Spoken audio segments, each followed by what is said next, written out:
person singular. Blepo, I see. Gnosko. What is gnosko? I know. I know. Grapho is I write. Didasko. Is that right? I write. Grapho is I write. Didasko is I teach. You see it? First person singular. Lambano is I take. Lambano is I take. Lego. Lego is I say. Luo is I loose, or actually, it might help us better to say destroy. It means I loose or I destroy.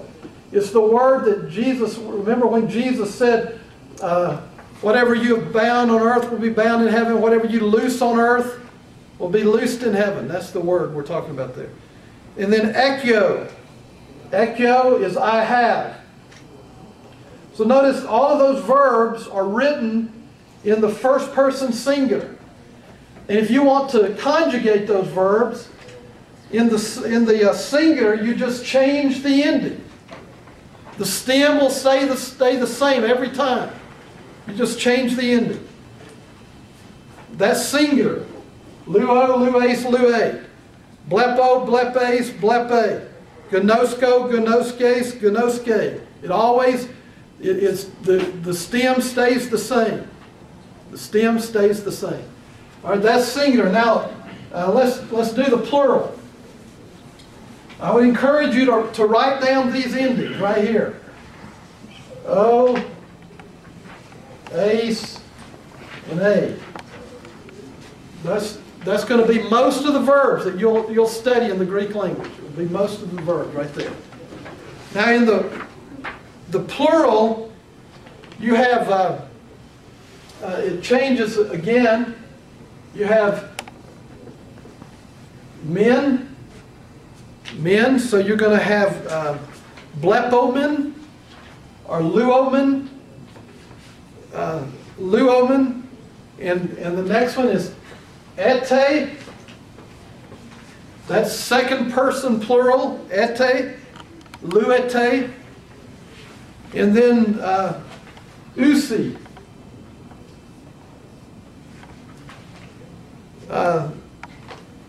Usi. That's third person plural. So you have, these are the endings right here. O, ace, a, men, ete, usi. That's the present active indicative. And you can take any of those verbs that are in the vocabulary there and you can conjugate them with those endings right there. The part, let me go over a couple of things again. The part of the verb that remains constant throughout all the conjugation and has the various endings added to it is called the stem. That's always going to be the same. The present stem of a verb can be obtained by removing the final ending. The conjugation of the present active indicative of any verb in this vocabulary can be obtained by substituting the present stem of the verb, and then you'll be able to just conjugate those verbs. Just change the stem. Now the endings, it's important again to realize that the ending tells you a whole lot about that verb. The ending will tell you a lot about who is doing the talking, how many are. It helps us know how the person is looking at the kind of action and how the person is looking at the fulfillment of it. That's what you learn by the endings.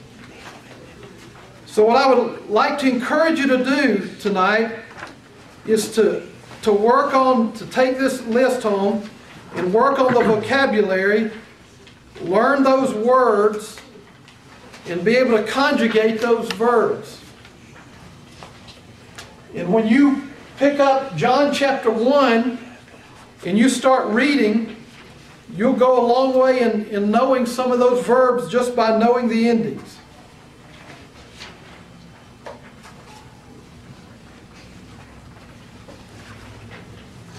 Let me tell you why verbs are important in the Greek Bible.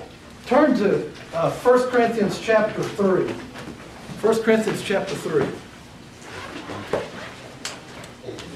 This is really all that we're going to try to do tonight. And again, if you have questions after class is over, if you want to talk more, if you want to go a little bit deeper, we can do that too. But this is about what we're going to do. Look at 1 Corinthians chapter 3. And let's read someone for us verse 6. I planted, Apollos watered, but God gave the growth. Okay. You have three nouns there in that verse, primarily to what we're trying to learn. I, Apollos, and God. And you have three verbs. I did what? What is this planted? Planted. And what did Apollos do? Water. Paul watered. And what did God do? God gave the growth. Now when you read that in English, you don't get the sense of what is being said. Because it looks like that you have Paul writing about people that he had taught, and you have Paul saying, well, I came in and I planted, and Apollos came in and he watered, and then God gave the increase. But if you know the verbs, and if you can learn the mood and the tense of the verbs, especially here the tense, you'll see something different. When Paul said, I planted, he used what we call the aorist tense. Now, we probably won't get very much into this, but the aorist is spelled A-O-R-I-S-T in the English language. The aorist tense is what we call the simple past. The best way to define it is the simple past. That's something that was done in the past. Paul said, I planted. There was a time that I planted. And he used the ending is the aorist. And then you come to Apollos watered. That's something Apollos did in the past. He watered in the past. That's the aorist tense. But when he comes to God gave thee growth, he doesn't use the same tense. He changes the tense. What we mean by that is if you were looking at the ending, it would be the same ending on planted and watered. But he changed the tense when he came to God gave the growth. He used what we call the imperfect tense. And the imperfect tense is not simple past, but it was something that was done in the past and was continuously done. It continued to be done in the past. And so look at what he's saying.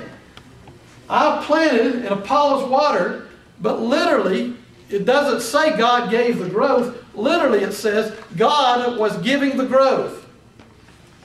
And literally, to be even more pointed, what it says is that God was giving the growth all along. And if you want to get real strict with it, he was saying, I planted and God was giving the growth. Apollos watered and God was giving the growth. And during the time that I was planting, God was giving the growth. During the time that Apollos was watering, God was giving the growth. God kept on giving the growth. This is something I might have done in the past. This is something Apollos might have done in the past. But God was giving the growth all along. At the same time that I was planting and Apollos was watering.